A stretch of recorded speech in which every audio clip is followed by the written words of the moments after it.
সবুজেরও একটি ভাষা আছে, সে ভাষা শোনা যায় না কানে, অনুভব করা যায় হৃদয়ে। এই চা বাগানের প্রতিটি পাতায় পাতায় যে প্রকৃতি নিজের হাতে লিখে রেখেছে এক একটি কবিতা।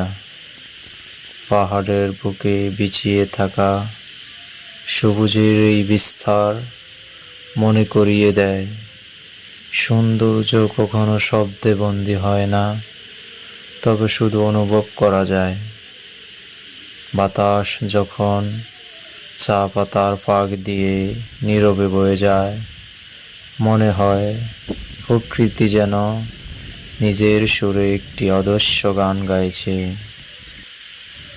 পাখির ডাক, মুগ্ধ বাতাস আর সবুজের অসীম সমুদ্র, সব মিলিয়ে এখানে সময় যেন একটু ধীরে হাঁটে। কখনো কখনো মনে হয় পৃথিবীর সমস্ত ক্লান্তি এই সবুজের ভিড়েই হারিয়ে যায়।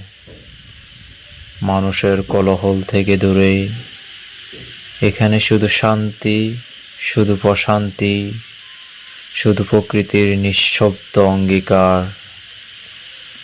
হয়তো এই কারণেই প্রকৃতিকে বলা হয় পৃথিবীর সবচেয়ে বড় শিল্পী। তার আঁকা এই ছবিতে নেই কোনো কৃত্রিম রং, নেই কোনো অভিনয়, আছে শুধু সৃষ্টিকর্তার অপরূপ সৌন্দর্যের নিদর্শন।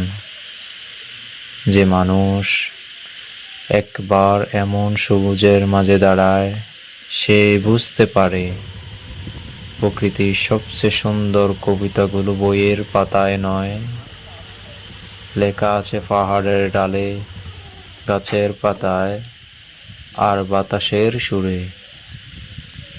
সবুজেরও একটি হৃদয় আছে, যে হৃদয় কথা বলে না, অথচ তার নীরবতায় হাজারো গল্প লুকিয়ে থাকে।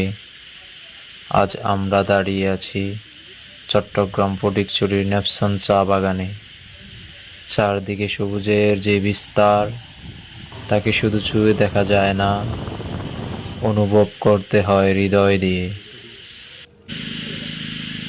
মুক্ত বাতাস যখন চা পাতার গায়ে হাত বুলিয়ে যায়, তখন মনে হয় প্রকৃতি যেন অদৃশ্য কোনো বাঁশিতেই দৃঢ় সুর তুলছে।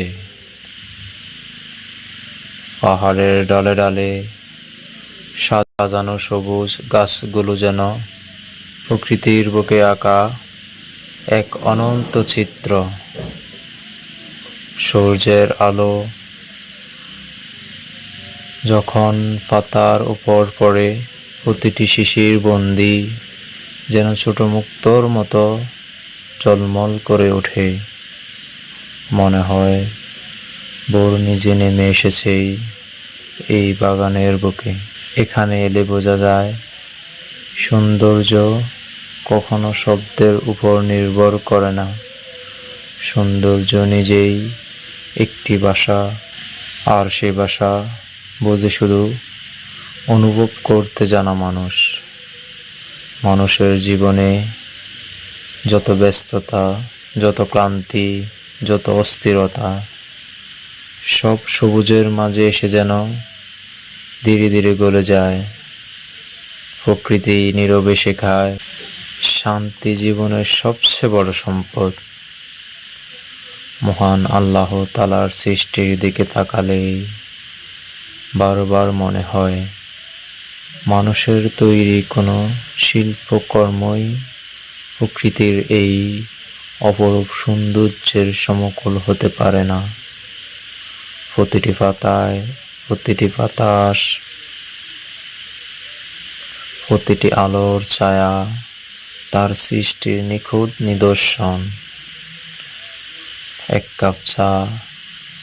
কাপ চায়ের পেছনে শুধু একটি পানির গল্প নেই, আছে পাহাড়ের নীরবতা, সকালের শিশির, সবুজের পাতার দোয়া, অসংখ্য পরিশ্রমিক মানুষের ঘাম।